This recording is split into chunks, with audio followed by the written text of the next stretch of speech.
생명과학 2 마지막 5번째 강의입니다. 화학 3투에 대한 ATP 합성부터 시작하도록 하겠습니다.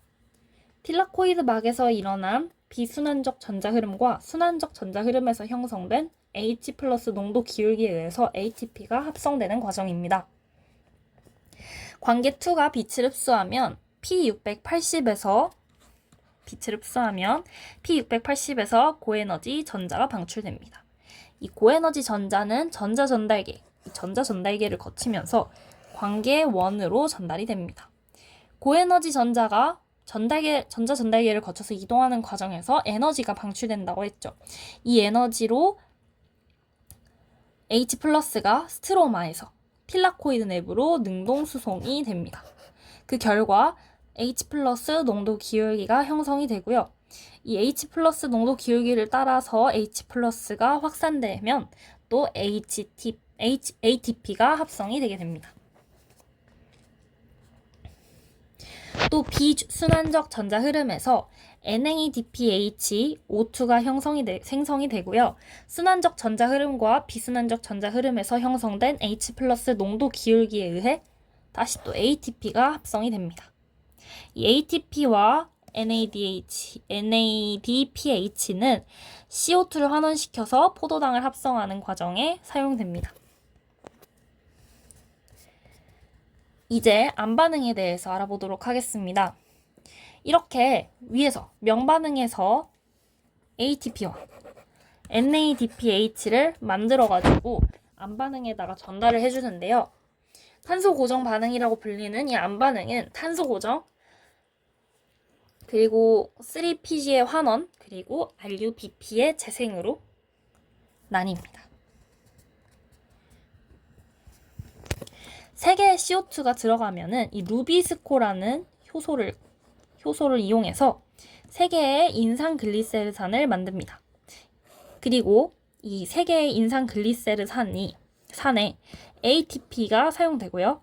NADPH를 NADP+로 바꾸는 과정을 거치면서 이 3개의 3인산글리세르산이 환원이 됩니다. 그래서 포스포글리세르알데하이드로 환원이 되고요.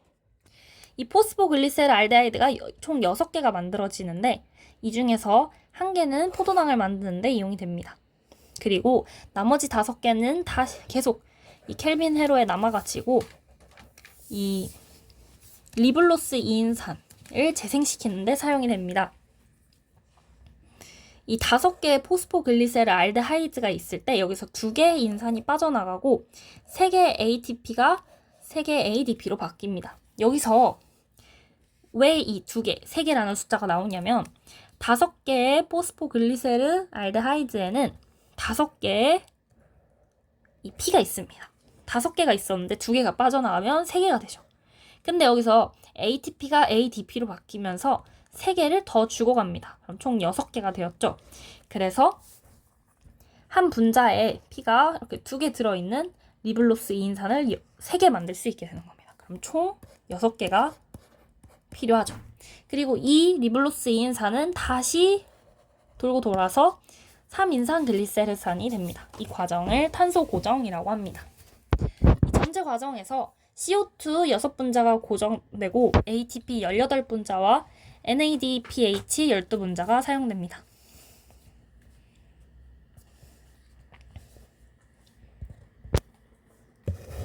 자, 이제 굉장히 오랜 시간에 걸쳐서 세포호흡과 광합성에 대해서 배웠는데 이 2개의 과정이 공통점도 있고 차이점도 있거든요. 이걸 표로 정리한 이 페이지를 학습하면서 마무리하도록 하겠습니다. 먼저 광합성과 세포호흡 모두 효소에 의해 조절되는 일련의 화학반응, 물질대사라는 특징이 있습니다. 또 전자전달계와 화학삼투에 의해서 ATP가 합성이 되고요. TCA 회로 세포호흡이고요. 켈빈 회로 광합성이죠. 이 2회로 모두에서 반응물이 여러 단계의 화학 반응을 거치고 또 반응물이 투입되는 한 계속 순환하는 구조를 가진다는 공통점이 있습니다.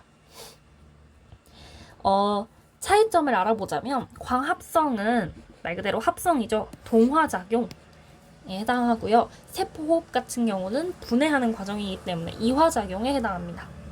장소는 광합성은 엽록체에서 일어나고 세포호흡은 미토콘드리아에서 일어나고요. ATP 합성 과정은 광합성은 광인산화를 거치고 세포호흡은 기질수준 인산화와 산화적 인산화를 거칩니다. 에너지는 둘 다 에너지 전환이 된다는 공통점이 있는데 어떻게 변하냐면 광합성은 빛에너지를 화학에너지, 포도당의 화학에너지로 바꾸는 반면 세포호흡 같은 경우는 이 포도당으로 된 포도당의 화학에너지를 ATP의 화학에너지로 저장을 합니다. 그리고 열에너지 발생하고요. 광합성에서 고에너지와 결합하는 조효소는 NADP 플러스이지만 세포호흡에서는 NAD 플러스 FAD라는 차이점도 있습니다. 그 다음으로 엽록체와 미토콘드리아에서의 ATP 합성을 비교해 보도록 하겠습니다. 아까 말씀드렸다시피 엽록체에서는 ATP 합성 과정이 광인산화였고 미토콘드리아에서는 기질수준 인산화, 산화적 인산화 과정을 거쳤죠. 그래서 광인산화와 산화적 인산화 이 두 가지를 비교해 보는 겁니다. 먼저 둘 다 생체막에서 일어난다는 공통점이 있습니다. 광인산화는 틸라코이드 막에서, 산화적 인산화는 미토콘드리아 내막에서 일어난다는 공통점이 있고요. 전자전달계에서 전자가 연속적인 산화하는 반응을 통해서 계속 이동하는데 이 연속적인 전달 과정에서 에너지가 방출되고 또 이 에너지가 H 플러스 농도 기울기를 형성하는 데 이용된다는 공통점이 있었습니다. 하지만 차이점도 있었죠. 전자공여체가 광인산화에서는 H2와 전자공여체였는데 미토콘드리아의 산화적 인산화에서는 NADH, FADH2가 전자공여체였습니다. 또 최종 전자수용체는 엽록체 광합성 광인산화에서는 NADP 플러스인 반면에 산화적 인산화에서는 O2였고요. 전자 전달 과정에서 H 플러스가 이동하는 방향은 스트로마에서 틸라코이드 내부로 이동을 했습니다. 그리고 미토콘드리아에서는 미토콘드리아 기질에서 막사이 공간으로 이동을 하게 되었습니다. 여기까지 지금까지 세포호흡과 광합성에 대해서 알아봤고 이 두 개를 공통점과 차이점을 비교하는 활동까지 완료했습니다. 여기까지 강의를 마치도록 하겠습니다. 안녕.